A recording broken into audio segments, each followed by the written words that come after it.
আপনি এই আহত এবং শহীদদের রক্তের উপরে দাঁড়িয়ে আমরা আপনাকে ক্ষমতায় বসিয়েছি।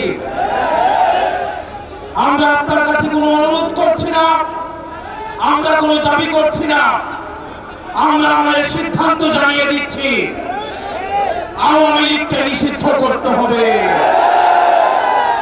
কোনো যদি কিন্তু কোনো অথবা নেই, আওয়ামী লীগকে অনতিবিলম্বে নিষিদ্ধ করতে হবে। এই গণহত্যাকারী আওয়ামী লীগকে নিষিদ্ধ করতে হবে।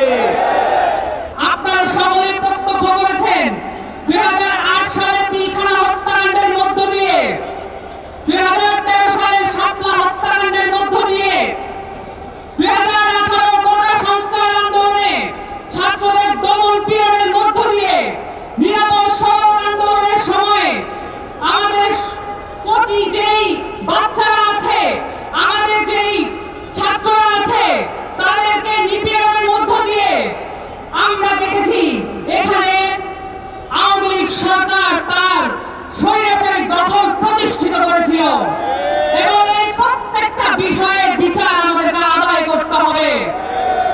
আমাদের কাছে এই শহীদের মায়েরা আকুতি জানিয়েছেন, এই আহতরা আমাদের কাছে প্রতিবাদ জানিয়েছেন যে এখানে আমরা সংস্কারের আগে, আওয়ামী লীগের বিচারের আগে কোনোভাবেই যেন মাঠ ছেড়ে না দেই এবং আপনারাও আমাদের সাথে থাকবেন এবং এখানে যারা সংস্কারকে বিপ্লবী চেতনার বাইরে নিয়ে একটি ন্যূনতম সংস্কারের মধ্যে দিয়ে আমাদেরকে নিয়ে যেতে চায়, আমরা তাদেরকে বলছি, আমরা যেভাবে জুলাই আগস্টে মাঠ ছেড়ে যাইনি, আমরা মৌলিক সংস্কার আদায় না করেও মাঠ থেকে চলে যাব না ইনশাআল্লাহ।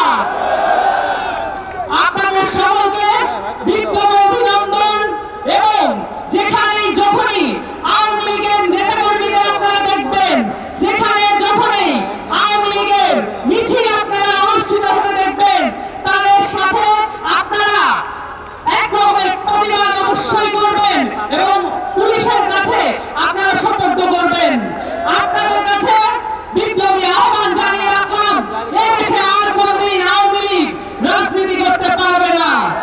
আগস্টের ওই 3 তারিখে ঠিক এমন সূর্যাস্তের সময় শহীদ মিনারের এই উন্মুক্ত প্রান্তে দাঁড়িয়ে আমরা বাংলাদেশের ছাত্র জনতা একসাথে ঐক্যবদ্ধভাবে হাত উঁচু করে রায় দিয়েছিলাম।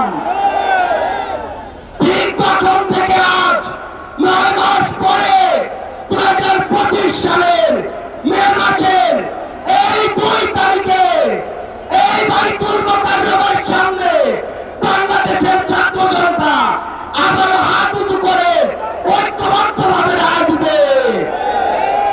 আমরা সেদিন এক হাত তুলে, এক আঙুল তুলে এক দফা ঘোষণা করেছিলাম।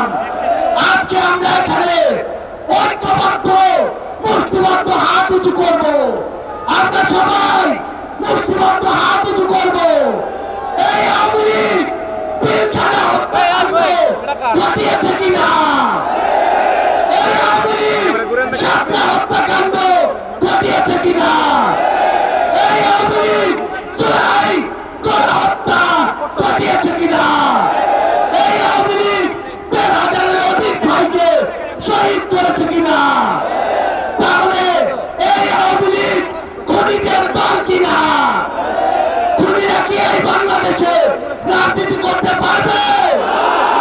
সন্ত্রাসীরা কি এই বাংলাদেশে রাজনীতি করতে পারবে? আমরা এই বাংলাদেশে খুনি সন্ত্রাসী আওয়ামী লীগের নিষিদ্ধ চাই কিনা? আমরা খুনি হাসিনার ফাঁসি চাই কিনা? সবাই একসাথে আজকে বাইতুল মোকাররমের এখানে স্লোগান দিতে হবে, অ্যাকশন অ্যাকশন, আওয়ামী লীগের বিরুদ্ধে, খুনিদের বিরুদ্ধে, সন্ত্রাসীদের বিরুদ্ধে।